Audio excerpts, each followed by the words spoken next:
الحمد لله رب العالمين والصلاة والسلام على رسوله محمد وعلى آله وأصحابه أجمعين ومن تبعهم بإحسان إلى يوم الدين أما بعد. برادران اسلام، خواتین اسلام، جیسا کہ آپ لوگوں کے سامنے بات آئی کہ آج صحابیات کی زندگی کے تعلقات سے آپ لوگوں کے سامنے گفتگو کرنی ہے. آج جو ہے 3 صحابیات کی زندگی پر روشنی ڈالی جائے گی. سب سے پہلے سیدہ ام المنذر بنت قیس رضی اللہ عنہا، ان کے بعد سیدہ ام حرام بنت ملحان رضی اللہ عنہا،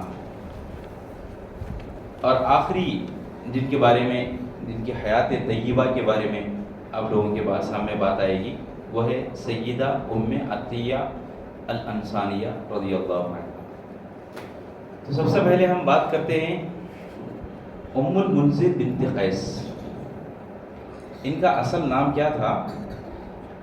سلمہ بنت قیس. ان کا اصل نام سلمہ بنت قیس بن عمر، اور یہ اللہ کے نبی صلی اللہ علیہ وسلم کی خالہ ہوتی تھی. رشتے کے لحاظ سے آپ کا اور اللہ کے نبی صلی اللہ علیہ وسلم سے رشتہ کیسا تھا؟ ریلیشن خالہ کا تھا. اور ان کے ایک بھائی بہت زیادہ مشہور تھے، ان کا نام تھا سلید بن قیس رضی اللہ عنہ. ام المنذر کے بھائی کا نام یا سلمہ کے بھائی کا نام سلید بن قیس رضی اللہ عنہ.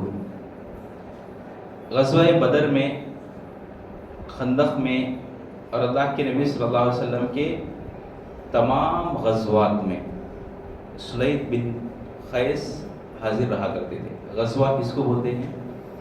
جس جنگ میں اللہ کے نبی صلی اللہ علیہ وسلم ہوں اس کو کیا بولا جاتا ہے؟ غزوہ بولا جاتا ہے.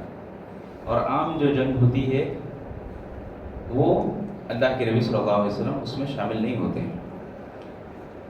تو ابو عبیدہ بن جراح رضی اللہ عنہ، انہوں بہت زیادہ اللہ کے فضل و کرم سے فتوحات حاصل کرنے والے صحابی ہیں. ان کے ساتھ معرکہ جسر میں شریک ہوئے تھے سلید بن قیس، اور اسی جنگ میں، معرکہ جسر میں، ان کی شہادت بھی ہو جاتی ہے. ام المنذر جن کے بارے میں ہم جانکاری لینے جا رہے ہیں، یہ ان خواتین میں سے تھی جنہوں نے اللہ کے نبی صلی اللہ علیہ وسلم کے ہاتھ پر بیعت کی، اور 2 مرتبہ بیعت. ام المنذر بنت قیس یہ ایسی صحابیہ ہیں جن کو اس بات کا شرف ملا کہ 2 بار بیعت لیے ہیں. پہلے اسلام میں آنے کے واسطے، اور ایک مرتبہ حدیبیہ کے مقام پر ایک جھاڑ ہے، اس جھاڑ کے نیچے بیعت لیتے اللہ کے نبی صلی اللہ علیہ وسلم. کیا واسطے لیتے ہوئے؟ تو عثمان بن عفان رضی اللہ عنہ کو مشاورت کے لیے بھیجا جاتا کہ ہم لوگ حج کرنے کے واسطے آئی نہیں، لڑائی کرنے واسطے نہیں. یہ بات جا کر سمجھاؤ ان کو. عثمان رضی اللہ عنہ کو بھیجتے، انہوں جا کر بات کرنا چاہتے ہیں ان سے. تو بات کرنے کے اس ٹائم پہ ایک بات مشہور کی جاتی کہ دیکھو عثمان رضی اللہ عنہ کو شہید کر دیا گیا. اب یہ بات بہت ہی بھاری پڑ جاتی صحابہ کرام کے لیے، اور اللہ کے نبی صلی اللہ علیہ وسلم بھی بہت گرانی محسوس کرتے. اس وقت اللہ کے نبی صلی اللہ علیہ وسلم سارے صحابہ کرام کو ایک وعدہ کرنے، ایک بیعت لینے واسطے حکم دیتے ہیں کہ جب تک ہم عثمان بن عفان رضی اللہ عنہ کا بدلہ نہیں لیتے یہاں سے جائیں گے نہیں. تو اس وقت بیعت کرنے میں جو لوگ شامل تھے وہ سارے لوگوں کے بارے میں حدیث میں کیا آتا ہے؟ پیارے نبی صلی اللہ علیہ وسلم فرماتے ہیں لا يدخل النار احد ممن بایع تحت الشجرۃ. کہ جو بھی درخت کے نیچے بیعت کیا ہے میرے ساتھ وہ ہرگز ہرگز جہنم میں داخل نہیں ہوگا. تو جنتی ہونے کی بشارت گویا ام المنذر بنت قیس رضی اللہ عنہا کو مل چکی تھی. یہ ایسے جلیل القدر صحابیہ ہیں کہ اللہ کے نبی صلی اللہ علیہ وسلم سے سوالات کرنے اور آپ سے احادیث بیان کرنے بہت ہی زیادہ پیش رہا کرتی تھی. ایک مرتبہ ایسا ہوتا اللہ کے نبی صلی اللہ علیہ وسلم جب دین کی بات پیش کرتے تو اس وقت بیعت کرتے اسٹیپ پہ اللہ تعالیٰ سورہ ممتحنہ میں بتاتا ہے یا ایھا النبی، اے نبی جب کبھی آپ خواتین سے بیعت لیتے ہیں تو چند باتوں کا حکم دیں ان کو. اس میں سے پہلی بات کیا؟ اللہ کے ساتھ شرک نہیں کرنا. دوسری بات کیا؟ کسی پر بہتان نہیں لگانا. تیسری بات کیا؟ زنا کا ارتکاب نہیں کرنا. چوتھی بات کیا؟ اولاد کو قتل نہیں کرنا. اور پانچویں بات کیا؟ شوہر کو دھوکہ نہیں دینا. چھٹی بات رسول اللہ صلی اللہ علیہ وسلم کی نافرمانی نہیں کرنا. یہ پورے باتیں میں ان کو ایک بات سمجھ میں نہیں آتی. وہ کیا بات بولے تو شوہر کو دھوکہ نہیں دینا. تو یہ بات کو سمجھنے کے واسطے راستے میں جاتے جاتے ایک خاتون کو کھڑا کر کے بولتے شوہر کو دھوکہ نہیں دینا اس کا مطلب کیا ہے کہ پوچھ کے آؤ. اللہ کے نبی صلی اللہ علیہ وسلم سے پوچھو، دریافت کرو. کیونکہ یہ عمر کے لحاظ سے بھی بڑی تھی، خالہ تھی، خود جانے میں جھجک محسوس کر رہی تھی. تو اس واسطے خاتون کو بول کے اللہ کے نبی صلی اللہ علیہ وسلم سے پوچھنے لگاتی ہیں. وہ خاتون جا کے اللہ کے نبی صلی اللہ علیہ وسلم سے پوچھتی ہیں کہ شوہر کو دھوکہ دینا یہ مطلب کیا ہے؟ تو اللہ کے نبی صلی اللہ علیہ وسلم فرماتے ہیں کہ خاوند کا مال لے کر اسی پر فخر دکھانا، مطلب اس کا کھا کو اسی کے ساتھ نافرمانی کرنا، یہی شوہر کے ساتھ دھوکہ دینا ہے. تو یہ چیز آج کل خواتین کے اندر بہت عام ہے. خواتین جب کبھی کسی بھی چیز کی ضرورت پڑتی ہے تو شوہر سے جو بھی چیزیں لیتی ہیں یا کچھ بھی معاملہ چلتا ہے تو اس کے بعد ناشکری بولنے کی چیز یہ بہت زیادہ پائی جاتی ہے. اور اللہ کے نبی صلی اللہ علیہ وسلم کی حدیث بھی آتی ہے خواتین کو اکثر و بیشتر جہنم میں دیکھا گیا. اس کی واحد وجہ کیا تھی؟ شوہر کی نافرمانی. اللہ کے نبی صلی اللہ علیہ وسلم بتاتے ہیں کہ شوہر کی نافرمانی کرنا جہنمی بننے کی علامت ہے. اسی لیے ہمیشہ عورت کے لیے ضروری قرار دیا گیا شوہر کی اطاعت. ماں باپ کی اطاعت و فرما برداری میں زیادہ ترجیح اولاد کو دی گئی ہے، اس میں مرد بچوں کو. عورت بچوں کو یہ تعلیم نہیں دی گئی. اسلام عورتوں کو یہ تعلیم دیتا ہے کہ وہ اپنے شوہر کی اطاعت کریں، اور مردوں کو یہ حکم دیتا ہے کہ اپنی ماں باپ کا خیال رکھیں. تو اسلام بہت ہی صاف طریقے سے ہم لوگوں کو اپنے تعلیمات سے آراستہ کرتا ہے. تو خاص طور پر شوہر کے بارے میں دھوکہ بولنے کی چیز کیا ہے معلوم کرنے کے واسطے فکر مند تھی. واقعی میں آج انسان کسی بھی چیز کے بارے میں سوال کرتا ہے، لیکن خاص طور پر جو شوہر کے حقوق ہوتے ہیں یا مردوانہ عورت کے جو حقوق ہوتے ہیں اس کی جانکاری کے بارے میں بہت سستی کاہلی کرتے ہیں. مردوانے اپنی جگہ پہ سوچتی ہیں میں کیا کرا تو بھی انہیں پڑھ کے رہنا. مردوانہ بولے تو کیا بولے تھی، اس قسم کی فیلنگ مردوانے اپنے دماغوں میں بٹھائے بیٹھے. جبکہ اللہ تبارک و تعالیٰ ان کو پورا اختیار نہیں دیا ہے. الرجال قوامون علی النساء بولا اللہ تعالیٰ کہ ہاں قوامیت حاصل ہے. اس لیے باہر کے جتنے بھی پرابلمس ہوتے ہیں، مسائل ہوتے ہیں، سب ذمہ دار ہے مرد. گھر کے جو بھی معاملات ہوتے ہیں وہ عورت. تو مرد جو ہے ایسا کبھی بھی نہیں سوچنا چاہیے کہ میرے کو پورا ادھیکار ہے عورت میری بیوی پر بول کے. وہ بھی اللہ کی بندی ہے. اللہ کے نبی صلی اللہ علیہ وسلم خاص طور پر تاکید کرتے تھے مرد صحابہ کو کہ خواتین کو مارنے توڑنے کے معاملے میں آگے بڑھو مت. صحیح مسلم کی حدیث آتی ہے اللہ تعالیٰ بنانا چن کو پھسلی کی ہڈی سے بنایا ہے، ایک دم سیدھے کرنے مت جاؤ، اگر جائیں گے تو توڑ کے رکھ دیں گے۔ تو یہ ساری تعلیمات بتاتے ہیں کہ مرد کو ہرگز پورا سدھاریں گے بلکہ کوشش نہیں کرنا ہے، بلکہ اسی میں تمتع، جیسے اسی میں فائدہ اٹھانے کی کوشش کرنا ہے کہ ٹیڑھا پن ہر انسان کے اندر ہوتا ہے، خواتین کے اندر تھوڑا زیادہ ہو سکتا ہے۔ تو بہرحال ام المنذر کے بارے میں رضی اللہ عنہا، ان کے بارے میں ایک اور حدیث آتی ہے، وہ یہ ہے کہ ایک مرتبہ ان کے گھر پہ اللہ کے نبی صلی اللہ علیہ وسلم آتے ہیں۔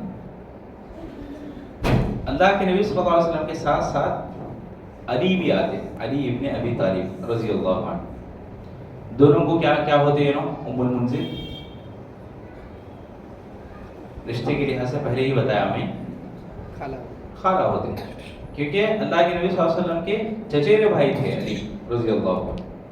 تو چچیرے بھائی بولے تو بہرحال بھائی کے حساب میں چاہتا انہوں بھی خالہ بول سکتے۔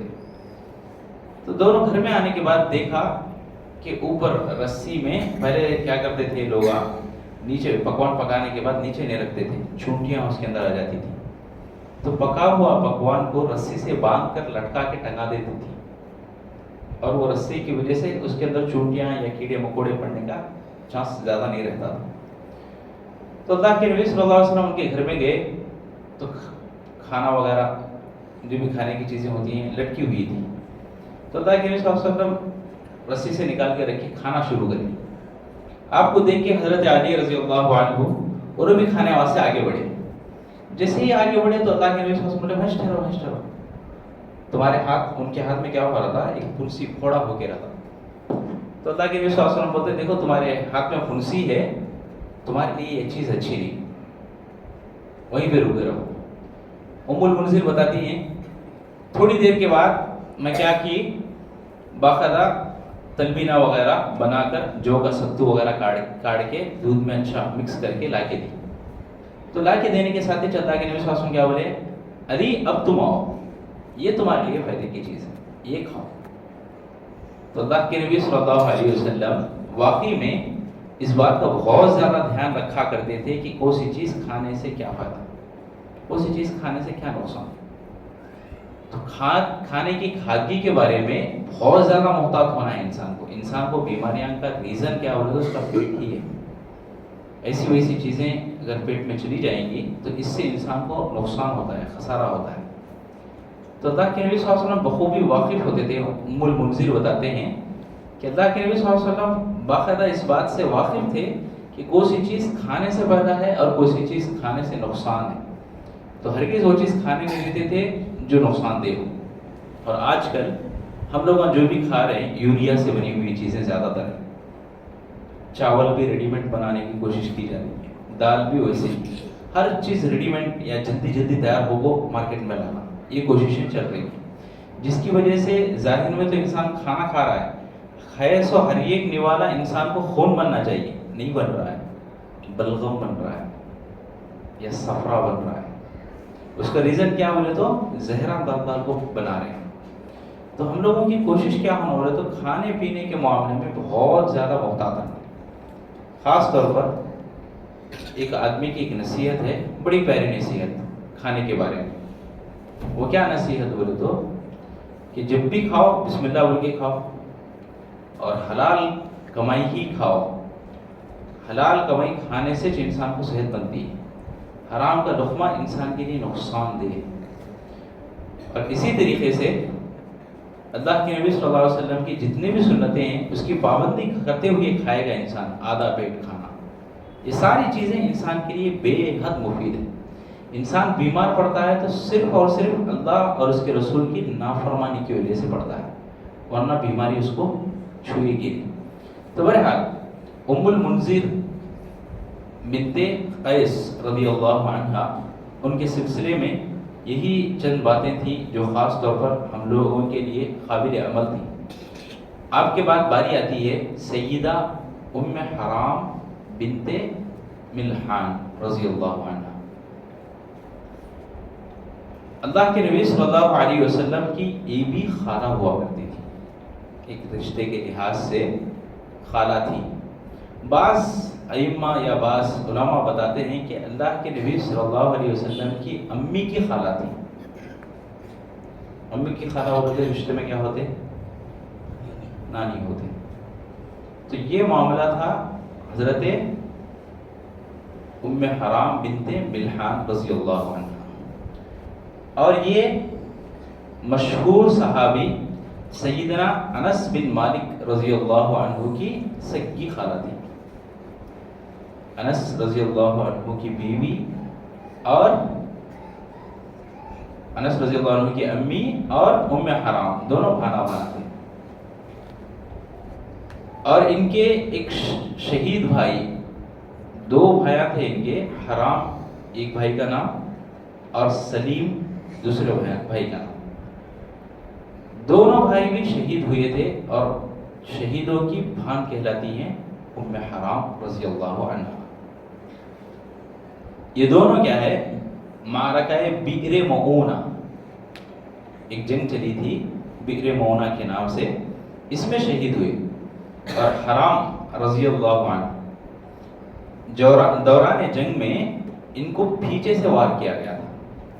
اس وقت انہوں نے جو جملہ کہا آج بھی تاریخ میں رقم ہے. وہ جملہ کیا؟ فزت ورب الکعبہ، کعبہ کے رب کی قسم کھا کے بدھوں میں کامیاب ہو گیا. کیا مومنٹ میں بول رہی ہیں یہ بات نا؟ جب ان کے جسم سے جان جا رہی ہے، جب شہید ہو رہے ہیں، تو اس وقت باقاعدہ ان کے زبان سے نکلنے والا جملہ کیا تھا؟ فزت، میں کامیاب ہو گیا. ورب الکعبہ، کعبہ کے رب کی قسم کھا کے بول رہا ہوں.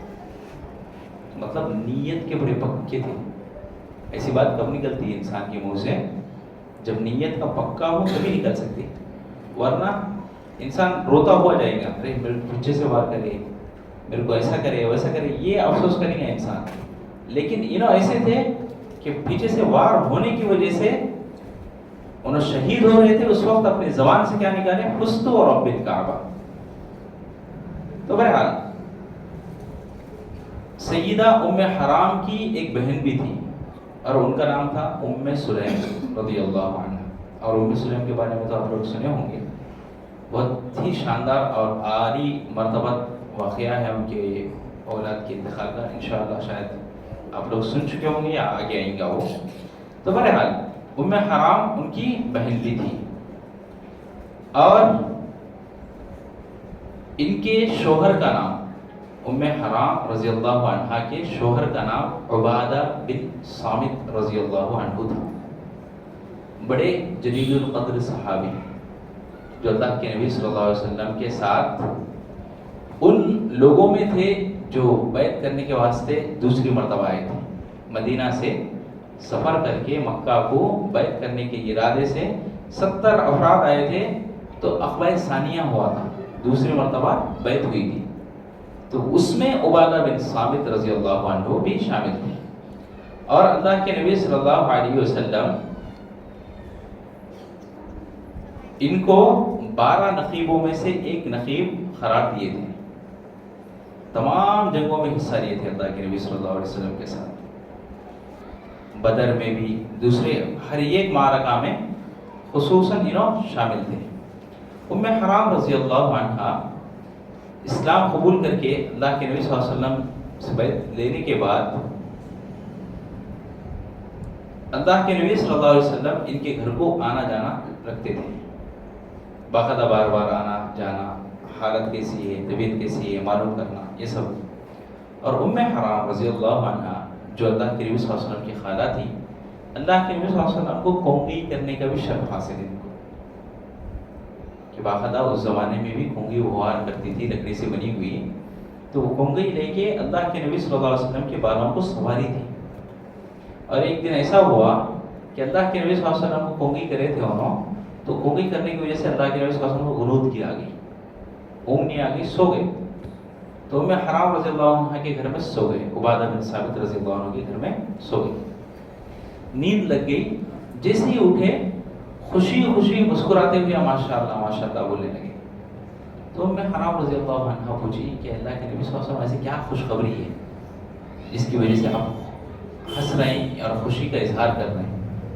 تو اللہ کے نبی صلی اللہ علیہ وسلم بولتے ہیں تو میں نے دیکھا کہ اسلام کی خاطر جو جہاد کیا جاتا ہے اس میں سے میں یہ دیکھتا ہوں کہ باقاعدہ بحری جہازوں میں بھی مسلمان سفر کرتے ہوئے اسلام کو پھیلا رہے ہیں. تو ہمیں حرام رضی اللہ عنہ بولتی ہیں اے اللہ کے نبی صلی اللہ علیہ وسلم میرے واسطے بھی دعا کرو وہ جنگ میں بھی رہنا.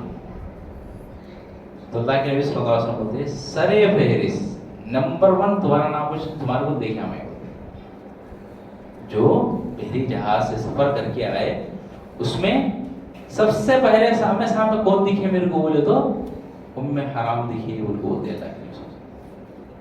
سوچ کے دیکھو کہ ایک انسان کو اپنی جان گنوانے کا اللہ کے راستے میں اپنی جان کو شہید کرنے کا کتنا جذبہ. وہ بھی کون؟ عورت.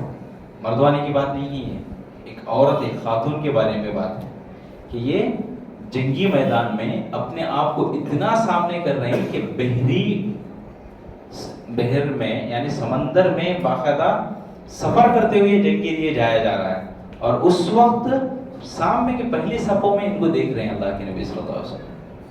اور واقعی میں ایسا ہی ہوا. غزوہ خبرس پیش آیا. غزوہ اس کو کس لیے بولا گیا؟ حالانکہ اللہ کے نبی صلی اللہ علیہ وسلم زندہ نہیں تھے یہ زمانے میں. یہ زمانہ تھا عثمان بن عفان رضی اللہ عنہ کا, جب مسلمان کیا ہے کشتی میں سوار ہو کر جنگ کے لیے گئے تھے. تو عثمان رضی اللہ عنہ کے زمانے میں اللہ کے نبی صلی اللہ علیہ وسلم نہیں تھے, لیکن پھر بھی اس جنگ کو کیا کہا گیا؟ غزوہ قبرص. کس لیے کہا گیا ہوگا؟ ماشاء اللہ. تو اللہ کے نبی صلی اللہ علیہ وسلم کو دکھایا گیا تھا کہ باقاعدہ ایسی جنگ ہونے والی ہے جو مسلمان کیا ہے شامل ہوں گے. طریقہ کار کیا ہوگا؟ کشتی پر سوار ہو کے آئیں گے, آ کر جنگ کریں گے. تو وہ جنگ کی چیز اللہ کے نبی صلی اللہ علیہ وسلم پہلے دیکھ کر بولنے کی وجہ سے وہ جنگ بھی کیا ہو گئی؟ غزوہ ہو گئی. جس جنگ میں اللہ کے نبی صلی اللہ علیہ وسلم کا مشاہدہ یا موجودگی شامل ہو تو وہ جنگ کیا ہو جاتی ہے؟ غزوہ ہو جاتی ہے. تو بہرحال حرام رضی اللہ عنہ واقعی میں غزوہ خبرس میں اپنے شوہر عبادہ بن صامت رضی اللہ عنہ کے ہمراہ تھی اور کمانڈنگ تھی کس کے ہاتھ میں؟ معاویہ بن ابو سفیان رضی اللہ عنہ, ان کے ہاتھ میں کمانڈنگ تھی. تو جیسے ہی سفر سے یعنی کشتی کو لنگر لگایا گیا, اترنے کے ساتھ ہی گھوڑے پہ سوار ہو کے بہت تیز رفتاری کے ساتھ جا رہے تھے. گھوڑے سے نیچے گر کر ان کی شہادت ہو جاتی ہے, وفات پا جاتی ہے. تو گھوڑے سے نیچے گرے تو کیا شہید ہو جاتے کیا؟ ایک سوال پیدا ہوتا ہے. جنگ کرتے ہوئے کسی کی جان جاتی ہو تو شہید بولنا, یہ کیا گھوڑے پہ جاتے آتے بھی شہید وفات پا گئے تو ان کو بھی شہید بول دیں گے نا؟ بولنے کا سوال آ رہا نہیں. تو کیا آنسر ہے اس کا؟ جو بھی انسان گھر سے نکلتا ہے تو نکلنے کے ساتھ ہی اس کا پھر گھر واپس آنے تک فی سبیل اللہ میں شمار ہوتا ہے. اس درمیان میں اس کو موت, فطری موت بھی آ جاتے, لیکن مقام و مرتبہ کیا رہے گا؟ شہادت کرے گا. تو انہوں نیچے گر کے انتقال ہو گئے حقیقت میں, لیکن پھر بھی ان کا مقام و مرتبہ اللہ تبارک و تعالیٰ کیسا بڑھا کے رکھا؟ بے شک انہوں بھی شہداء میں شامل ہوئے. اب آخری صحابیہ جن کے بارے میں ہم لوگ گفتگو کرنے جا رہے ہیں وہ ہے سیدہ ام عطیہ الانصاریہ رضی اللہ عنہا. یہ وہ واحد صحابیہ ہیں جن کو میت کو غسل دینے کا پورا طریقہ سمجھایا گیا. آج کے دور میں ہر انسان مرنے والا سے کوئی بھی زندہ رہنے والا نہیں ہے. ہر کسی کے گھر میں موتا ہونے والا ہے. اور بھائی میرے گھر میں موتا نہیں ہوتا نہیں بول سکتا کوئی. باقاعدہ موت بولنے کی چیز گھر گھر آتی ہے, ہر گھر میں آتی ہے, اور کوئی انسان بچتا تو نہیں ہے. یہاں پر سب سے بڑا مسئلہ کیا بولے تو انتقال کر جانے کے بعد نہ بیٹا آگے بڑھتا میت کو غسل دینے, نہ بیٹی, نہ بیوی, نہ کوئی اور دوست احباب, اور نہ ہی کوئی رشتہ دار خاندان والے. میت کے غسل کے طریقے کے بارے میں بھی بہت سارے لوگوں کو معلوم نہیں، حالانکہ بہت آسان معاملہ ہے. اس آسان معاملے کو بھی ایسا ٹائٹ بنا کے رکھ دیا گیا ہے کہ لوگ یہاں تک تصور میں بیٹھ جاتے ہیں کہ ذرا اونچ نیچ ہو رہے گا تو گناہ آ جائے گی، غلطی ہو جاتی ہے، ایسا تصور پایا جاتا ہے. جس طریقے سے اسلام کے حج کے ارکان ہیں، وہ ارکان میں سے کوئی تو بھی رکن چھوٹ گیا رہے گا تو انسان کے اوپر جانور ذبح کر کے دینا یہ لازم پڑتا ہے. تو ویسا یہ غسل کے بارے میں بھی تصور ہے کہ غسل جنازہ اس میں تھوڑی بھی کوتاہی کر لی ہے، اونچ نیچ کر لی ہے تو اس کی وجہ سے گناہ ہوتا سمجھ جاتے ہیں. ایسا نہیں ہے. ہاں البتہ کچھ رولز ہیں جس کا جاننا ضروری ہے. سب سے پہلا رول کیا؟ مردوانے کو مردوانہ ہی غسل دے گا، عورت نہیں دے گی. ہاں البتہ اس کی بیوی ہے تو غسل دے سکتی ہے، بہن بھی نہیں دینا، ماں بھی نہیں دینا. البتہ بھائی دے سکتا یا باپ دے سکتا مرد رہا تو. اس کے علاوہ عورتوں میں صرف اور صرف بیوی کو اجازت ہے، بیٹی وغیرہ کے لیے بھی نہیں کہا گیا. تو یہ چیز دھیان میں رکھنے کی. دوسری چیز، غسل کرنے کے چند طریقہ ہے. وہ طریقے میں کیا؟ وضو کا جو طریقہ ہوتا ہے وہی غسل کا، اور غسل کا جو زندہ انسان کرتا ہے وہی مردہ انسان کے ساتھ بھی. کیا ہوتا ہے انہیں کھلی نہیں کر سکتا، جس کی وجہ سے باہر سے آدمی باقاعدہ صاف صفائی کرنا پڑتا منہ کی، ناک کی. اس کے بعد چہرہ دھونا، پھر سیدھا ہاتھ، پھر بایاں ہاتھ. اس کے بعد سر کو مسا کے ٹائم میں سر کے اوپر پانی اڈیل دے کے سیدھے جانب پورے کا پورا جسم بھگو دینا، دھو دینا. پھر بعد میں بائیں جانب پورا جسم دھو دینا. اس کے بعد آخری میں پیروں کو دھو دینا، پیٹھ کو پلٹا کے دھو دینا. ایسا غسل دے کر اس کے بعد میت کو اٹھا کے 3 کپڑوں، ایک اوپر باندھنے کے لیے، ایک نیچے باندھنے کے لیے، تیسرا کپڑا پورا جسم ڈھانکنے کے لیے. یہ طریقہ ہمارے کو اسلام سکھایا ہے. تو اسلام کے اس طریقے کے مطابقت میں ہم لوگوں کو کیا چاہیے؟ غسل کا طریقہ معلوم ہونا چاہیے. عورتیں ہیں تو 5 کپڑے، بعض علماء کے پاس کیا بولتے ہیں، چوٹی کے جو بالا رہتی پورے کے پورے مدڑ کے اس کو یہ کپڑے میں لپٹ دینا. اوپر ایک، پھر سر پہ لحاف کے جیسا ایک، پھر نیچے ایک، پھر بعد میں پورے کفن کو ایک کفن کا کپڑا ہے. پورے ٹوٹل 5 کپڑے دے سکتے ہیں، دینا چاہیے ان کو، بس علماء بولتے ہیں. تو یہ طریقہ سیکھنے والی صحابیہ، ان کا نام کیا تھا؟ ام عطیہ رضی اللہ عنہ. اور بڑے افسوس کے ساتھ کہنا پڑتا ہے کہ غسل جنابت کے بارے میں ہمارے کو یاد نہیں رہا، یا میت کو غسل دینے کے بارے میں کچھ بھی آگے بڑھنا بولنے کی ہمت نہیں رہی. تو اس صورت میں مسلمان بن کے بجائے فائدہ کے نقصان اٹھانے کے برابر ہے. ایک انسان اپنے والد کو اگر وہ غسل نہیں دے سکتا ہے یا دینا نہیں آتا ہے تو اس سے بڑی بدبختی کیا ہو سکتی ہے انسان کے لیے. کیونکہ اللہ کے نبی صلی اللہ علیہ وسلم اس کا آفر بھی بہت بڑا بتائے. یہاں تک بتایا گیا ہے کہ جب میت کو غسل دیا جاتا ہے تو غسل دیتے وقت کچھ بھی عیب دیکھے، کچھ بھی، چاہے پیٹ سے غلاظت نکلنے والا عیب ہو یا کوئی اور قسم کا عیب ہو، کون سا بھی عیب رہنے، وہ عیب کو چھپانے کی وجہ سے اللہ تعالیٰ حشر کے میدان میں عیبوں کو چھپاتا ہے. کتنی بڑی اہمیت، کتنی بڑی فضیلت. کن لوگوں کے لیے یہ؟ جو غسل جنابت کرتے ہیں، دلاتے ہیں، غسل جنازہ دیتے ہیں.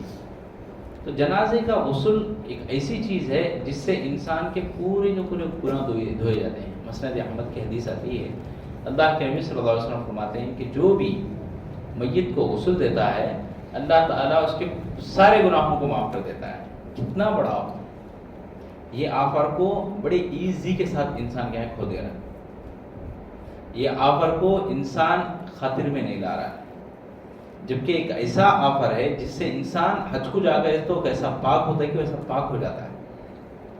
تو ذہن نہ دینے کی وجہ سے انسان آج نیکیوں کے معاملے میں پیچھے ہو جاتا ہے.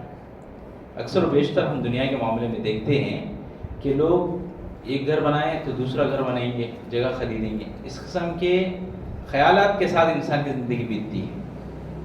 اور یہاں پر یہ لوگ آخرت میں ایک گھر کے ساتھ دوسرا گھر، ایک درخت کے ساتھ دوسرا درخت، یہ کوششیں ان لوگوں کی چلا کرتی ہیں. تو ہمیشہ ان لوگوں کی کوشش یا فکر یہ ہوتی تھی کہ کسی بھی طریقے سے آخرت میں مالدار بنے.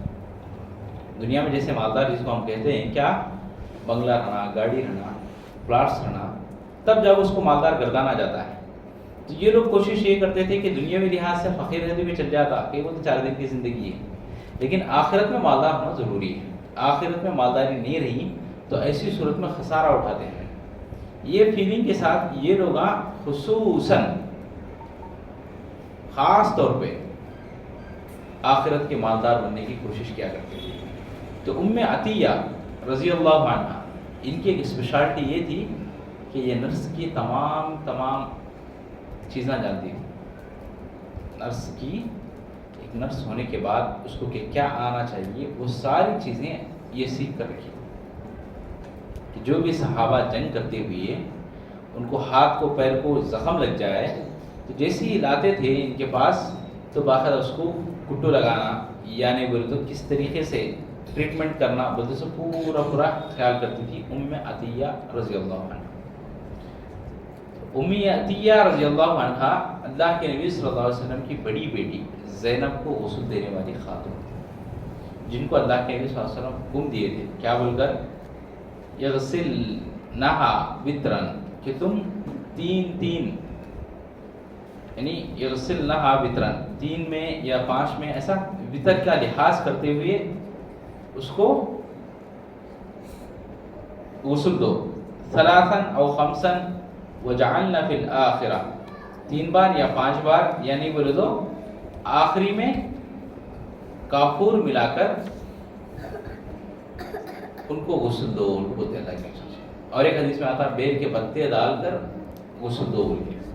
یہ کس لیے کیا جاتا ہے؟ اس لیے کہ خصوصاً اللہ تبارک و تعالیٰ ایک نظام بنا کے رکھا ہے کہ انسان کو آنچ لگتی ہے تو جسم جلتا ہے، انسان کو ٹھنڈک لگتی ہے تو انسان سرد پڑتا ہے. یہ سب علامتیں ہیں. تو اس کو دیکھ کر اگر کوئی انسان باہر بارش جا رہا ہے، بارش میں بھیگتے ہوئے جانے کی کوشش کر رہا ہے، اس وقت ہم بول رہے ہیں کہ جانا وہ بارش پڑ رہی ہے، ناک بہتی دیکھتے رہی، تو کیا غیب دان ہو گیا کیا انہیں؟ کیا بولیں گے؟ غیب کا علم آ گیا کیا اسے؟ نہیں نا. تو اسی طریقے سے بہت سارے معاملات انسانی زندگی میں ایسے ہوتے ہیں جو جانے سے پہلے، یعنی بولے تو کچھ بھی کام کرنے والے ہوں اس کا پہلے سے ہی اطلاع دینا، یہ کوئی خصوصاً ایسا عیب دار چیز نہیں ہے، عیب دار شے نہیں ہے. تو بہرحال اللہ کے نبی صلی اللہ علیہ وسلم کی بیٹی زینب رضی اللہ عنہ، زینب کو دیے تھے پہلے کس سے نکاح کرے تھے؟ ابو لہب کے 2 بچوں سے. جب غزوہ بدر ہوتی تو وہ ٹائم وہ باخت اللہ کے نبی صلی اللہ علیہ وسلم کنڈیشن رکھتے کہ مکہ سے میرے 2 بچوں کو بھیجتا رہو. تو 2 بچہ گھر میں لا کے پالتے کون؟ جی آپ صلی اللہ علیہ وسلم. تو زینب رضی اللہ عنہ گھر پہ ہی رہتی ہیں اور ایک دن ان کی وفات ہوتی ہے. تو اس کو غسل جنابت کے لیے جو آگے بڑھ چڑھ کر حصہ لینے والی خاتون رہتی ہیں وہ ام عطیہ. تو آج خاص طور پر شہروں کا معاملہ ایسا ہے کہ غسل میت دینا ہے بولے تو کوئی بھی آگے بڑھنے والا نہیں. کچھ فکسڈ لوگ ہوتے ہیں جن کو جا کر 500 سے لے کر 5000 تک قیمت دینی پڑتی ہے، تب جا کر وہ غسل دینے کے لیے آتی ہیں. ایسا معاملہ چل رہا ہے کہ ہر مسلمان کو جاننے کی بات ہونا چاہیے، لیکن اس کے لیے بھی فکس کر دیا گیا. جیسے حجام کے آواز سے حجام کا کام کرنے والا فکس ہے، ایک جنے کے کام کو فکس ہے نا، ویسا غسل جنازہ کے لیے بھی فکس کر دیا گیا ہے لوگوں. وہ آئے تبھی جنازے کی ڈولی اٹھے گی، وہ نہ آئے تو ایسی صورت میں ایسے ہی رکھ دیا جائے گا.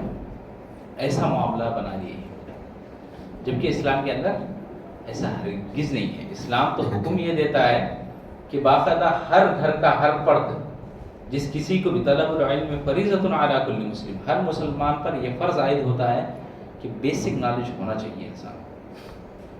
کتنے لوگ ایسے ہوتے ہیں جن کے والد انتقال ہوتے رہتے، مسجد میں نماز پڑھنے کے لیے آتے والد کے انتقال پر، نماز پڑھتے ہیں ایسا بے ڈھنگ کا طریقہ کہ کب کون سا پڑھنا چاہیے، سبحان ربی العظیم کب بولنا، سبحان ربی الاعلیٰ کب بولنا، اللہم اغفر لی وارحمنی وعافنی وارزقنی کب بولنا. اس کا کوئی سا بھی خیال نہیں، اس کا کوئی بھی علم نہیں، لیکن برابر کیا ہے، لوگ اس میں کوتاہی بھی برتتے جا رہے ہیں۔ یہ ہرگز نہیں ہونا چاہیے۔ اللہ تبارک و تعالیٰ جو عقل اور جو شعور دیا ہے، جو ٹائٹل ہمارے کو دیا ہے اشرف المخلوقات، اس کا تقاضا بھی یہی ہے کہ ہم کوشش ہمیشہ اس بات کی کریں کہ جہاں تک ہو سکے ہماری جانب سے دوسروں کو تکلیف نہ ہو، بلکہ ہم اپنی اولاد کو ایسی تربیت دیں جو ہمارے انتقال ہونے کے بعد دعا کرنے والے بھی بنے۔ اور ویسے ہی ایک آدمی بڑی اچھی بات بولتا ہے، کون کس کو یاد رکھے گا صاحب، زندوں کو یاد نہیں کیا جاتا، ہمارے کو خبر میں ہسٹری میں کون یاد کرتا ہو، بولتے رہتے ہیں ادنا جا تم بھائی، تو اس وقت کیا بولتے دعا میں یاد رکھتا کیا انہیں، انجانے میں یاد رکھتا ہوں گا، کیونکہ السلام علیکم بولنا بھی دعا ہے، اور ویسا چاہتا ہے کہ آدمی بیٹھ کو السلام علینا وعلی عباد اللہ الصالحین، وہ بھی دعا ہے۔ تو انجانے میں دعا دینے نہیں ہوتا، لیکن پرٹیکولرلی ہو بھائی دعا میں یاد رکھو بولنے کی وجہ سے وہ دعا میں یاد رکھتی ہیں، اس بات کی کوئی گارنٹی ہے؟ بالکل نہیں۔ تو زندہ ہسٹے پر جب دعا نہ کی جاتی ہو تو ایسی صورت میں مردہ ہونے کے بعد کیا خاک کوئی آ کے دعا کرے؟ سوا سے انسان اپنی خبر کی تیاری دنیا میں رہتے ہوئے ہی کرنا چاہیے۔ تو بہرحال ام عطیہ رضی اللہ عنہا یہ انصاری صحابیہ تھی جو خاص طور پر جنازے کے سارے مسائل جانتی تھی، اور ان کے پاس بڑے بڑے تابعین جیسے محمد ابن سیرین اور امام ام شراجیل، علی ابن احمر، عبد المالک بن عمیر، اسماعیل بن عبد الرحمن، یہ سارے کے سارے بڑے بڑے علماء ان کے پاس آگو کہ کیسا میت کے ساتھ یہ کرنا چاہیے، جو کچھ آپ طریقہ سیکھیں اللہ کے نبی صلی اللہ علیہ وسلم کے پاس وہ ہمارے کو سکھاؤ، بالکل بولا کرتے تھے۔ تو ام عطیہ رضی اللہ عنہا ایک طرف اللہ کے فضل و کرم سے جنگوں میں بھی شامل ہوتی تھی، دوسری طرف جو بھی جنگوں میں شامل ہو کے رہتے ہیں ان لوگوں کو، جنگوں میں شامل ہونے والے لوگوں کو جو بھی مرہم پٹی کرنے کی ضرورت پڑتی ہے وہ پوری پوری مرہم پٹی کرتے تھے، اور ساتھ ہی ساتھ کوئی انتقال کر جائے تو ان کا غسل جنازہ بھی دیا کرتی تھی۔ ایسے تمام کاموں میں سامنے رہنے والی خواتین میں سے ایک خاتون تھی، اور یہ بھی اللہ کے راستے میں جان دینے کے معاملے میں پیچھے نہیں ہٹتے تھے۔ خیبر کی جنگ کے ٹائم پہ اللہ کے نبی صلی اللہ علیہ وسلم اعلان کرتے کہ ہم لوگ خیبر کی جنگ کے واسطے باقاعدہ نکل کو جائیں گے، تو اس وقت 20 عورتیں آئے تھے۔ کتنے عورتیں آئے تھے؟ 20 عورتیں، اس میں سے یہ ایک عورت آ کے ام عطیہ الانصاریہ رضی اللہ عنہا بھی تھی۔ اس سے پتہ یہ چلتا ہے کہ خواتین جو پرانے زمانے کی تھیں یا صحابہ، ان لوگوں کا جو لائف جن کو ہمارے ماڈل بنانے کے لیے کہا گیا ہے، تو یہ لوگ جنگ کے معاملے میں اسپیشلی ہمیشہ تیار رہا کرتے تھے۔ آج اس کا الٹا ہے۔ اللہ کے نبی صلی اللہ علیہ وسلم کی حدیث آتی، دسترخوان پہ بھوکے آدمیاں ایسا ٹوٹ پڑتی کہ ویسے مسلمانوں پر باقی دوسرے مذہب والے ٹوٹ پڑتے ہوئے، آج واقعی میں ویسے ہی چل رہا ہے کہ انسان اتنا کمفرٹ زون میں رہنا چاہتا ہے کہ کبھی بھی کسی بھی رسک کو لینا ہوتا نہیں چاہتا انسان، اور جو انسان کمفرٹ کے چکر میں رہتا انہیں اپنی پوری صلاحیتیں کھو دیتا، دماغی صلاحیت چلی جاتی، جسمانی صلاحیت چلی جاتی، خون کے اندر دورانیہ صحیح نہیں رہتا۔ کمفرٹ زون میں رہنے والا اپنے آپ کو ICU پیشنٹ گارنٹی بناتا۔ یہ تجربہ ہے کہ جو بھی انسان ہمیشہ کمفرٹ زون میں رہتا ہے اور اسی میں رہنا پسند کرتا ہے تو وہ آدمی کو ایسی بیماریاں آتی ہیں جو خاص کر دل سے تعلق رکھتی ہیں، ہارٹ اسٹروک کرتے، ہارٹ اٹیک کرتے، ہارٹ کی جتنی بھی بیماریاں ہیں خاص طور پر انہی لوگوں کو آتی ہیں۔ ایک تجربہ، ایک سائنسی ریسرچ بتا رہا ہوں آپ کے سامنے کہ وہ لوگ اپنی لائف کمفرٹ زون میں بتاتے تھے۔ اسلام ہمارے کمفرٹ زون میں رہنے کے واسطے جنت رکھا ہے، دنیا ایک مسلمان کے واسطے کمفرٹ زون ہے نہیں۔ یہاں پر ایک کام کرنے کے بعد دوسرا کام ریڈی میں رہتا، دوسرا کام کرنے کے بعد تیسرا کام ریڈی میں رہتا، بس کرتے ہی جانا ہے۔ ایک نماز پڑھ دی ہے تو دوسری نماز کا انتظار کرنے کے لیے حکم دیا گیا، یا جب بھی نماز پڑھتے ہیں تو زندگی کی آخری نماز سمجھ کے پڑھنے کا حکم دیا گیا. تو اس طریقے سے اسلام ہمارے کو موٹیویٹ کرتا ہے. اور کمفرٹ زون یہ شیطان کی چال ہے جو ہم لوگوں کے دماغوں میں بٹھا دیا ہے. کب دیکھے تو بھی میں اچھا رہنا, میری بیوی بچے اچھا رہنا, میرا گھر اچھا رہنا, میرا خاندان اچھا رہنا, بس رہا تو جنت بنا کو ویسٹ چل رہا تھا. انسان کو پورے سے بولا تھا ہے دنیا میں مل گیا تو جنت کو ایک بنایا, پھگٹ میں بنایا نہیں نا. اللہ تعالیٰ اتنا زبردست ایسی چیزیں رکھا ہے اس میں کہ انسان جو من مانی زندگی چاہتا ہے وہ ساری کی ساری وہاں پہ رکھا ہے. اس واسطے انسان کو اللہ تبارک و تعالیٰ کبھی بھی یہ نہیں بولتا کہ کمفرٹ زون میں رہو, بلکہ یہ بولتا ہے ان مع العسر یسرا. ایک بار بولتا تو بات الگ تھی, دو بار ہوتا ہے ان مع العسر یسرا, ان مع العسر یسرا, کہ اپنے آپ کو جب تک انسان کمفرٹ زون سے نکالتا نہیں اس وقت تک کبھی بھی اس کے لیے بھلائی نہیں. اور یہاں پر یہ جو صحابیہ ام عطیہ ہیں جو جنگ کے اندر اپنے آپ کو پیش کیا کرتی تھی اور آگے بڑھ چڑھ کر حصہ لیتی تھی, تو زخم زدہ لوگوں کو لایا جاتا تھا. کسی کی ہڈی ٹوٹی ہوئی ہے, کسی کا پیر کٹا ہوا ہے, کسی کا سینہ چھلنی ہے, کسی کو پیٹھ پیچھے وار کیا گیا ہے, تیر چبھا ہوا ہے, زخم گہرا ہے, ایسے تمام پیشنٹوں کا علاج کرتی تھی ام عطیہ رضی اللہ عنہ. اور علاج و معالجہ بھی دیکھو خدمتوں میں سب سے بہترین خدمت. جب علاج معالجہ کی بات آ ہی گئی ہے تو ایک بات رکھنا ضروری سمجھتا ہوں, اور یہ آخری بات رہے گی آپ لوگوں کے سامنے.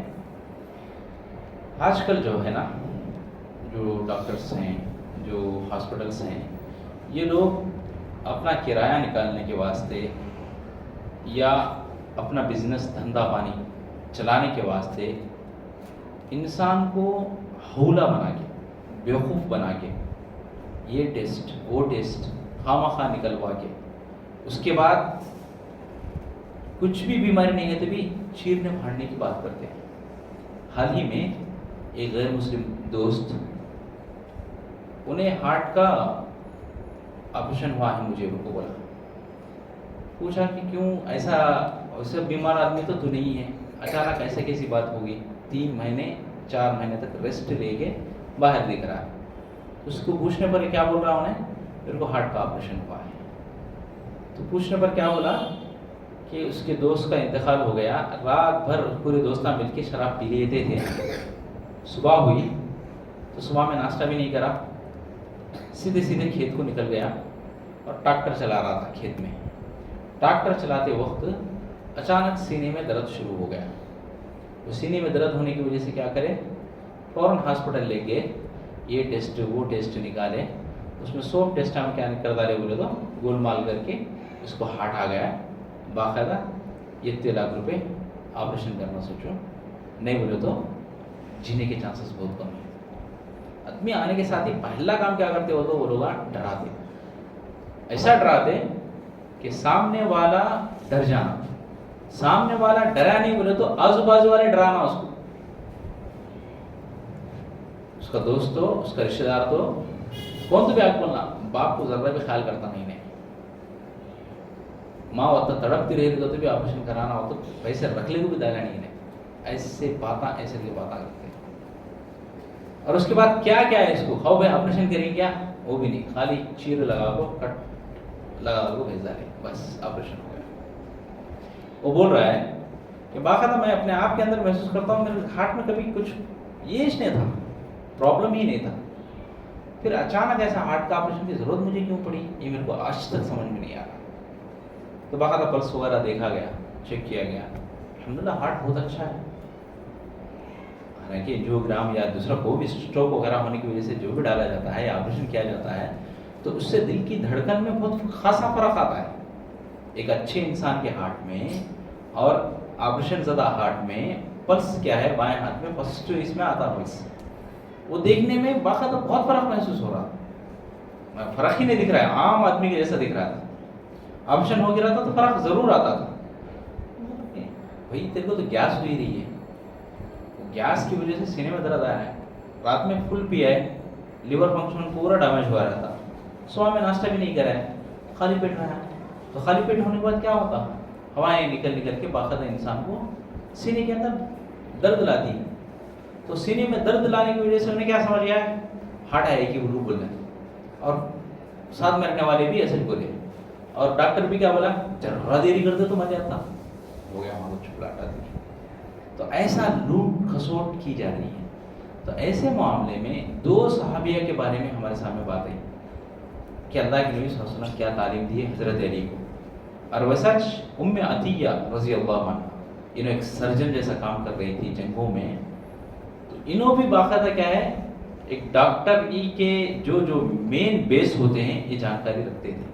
انہوں کچھ بول کو نہیں، اکثر صحابہ کرام ان لوگوں کا معاملہ یہ تھا کہ بیسک جو جانکاری چاہیے وہ کنفرم ہونا چاہیے کہ کس وجہ سے ہو رہا ہے، ہونے کا ریزن کیا ہے، بیماری یا درد یا کچھ بھی ہوتا ہے تو اس کا مین ریزن کیا ہے، اس کے اوپر فوکس کیا کرتے ہیں. تو جنرل بیسک نالج ہر انسان کو ہونا چاہیے طبیعتوں کے بارے میں، تبھی جا کر دھوکہ نہیں کرنا ہے. آج کل تو خاص طور پر سرجری، سیزرنگ، معاف کیجیے، سیزرنگ کا معاملہ تو ایسا ہے کہ پہلے ایک زمانہ تھا جس میں کسی کو سیزرنگ ہوا ہو تو تعجب سے دیکھا کرتے تھے. اب ایسا زمانہ ہے کہ نارمل ڈیلیوری ہو تو تعجب سے دیکھنا پڑ رہا ہے، ہر کسی کو کاٹا جا رہا ہے. تو ایسا معاملہ، ایسا ماحول کریٹ کر کے رکھے. تو بہرحال محتاط رہنا ہے، باقاعدہ اپنے آپ کو اپنے صحت کے معاملے میں بہت حد تک سوچ سمجھ کر قدم اٹھانا ہے. کیونکہ اللہ کے نبی صلی اللہ علیہ وسلم کی تعلیمات میں یہ بھی تعلیم ہے کہ انسان کو چاہیے کہ وہ اپنی صحت کو غنیمت سمجھے، بیماری سے پہلے. تو بہرحال انہی باتوں پر اپنی بات ختم کرتے ہوئے اللہ تعالیٰ سے دعا کو کہ پروردگارہ کہتے ہیں اور سننے سے زیادہ عمل کرنے کی توفیق عطا فرما. اے اللہ ہمارے گناہوں کو معاف فرما، اے اللہ ہماری نیکیوں کو قبول فرما. اے اللہ جب تک ہم لوگوں کو دنیا میں رکھ ایمان و اسلام کی حالت میں زندہ رہے، جب موت دے تو ایمان و اسلام کی حالت میں موت دے. آمین یا رب.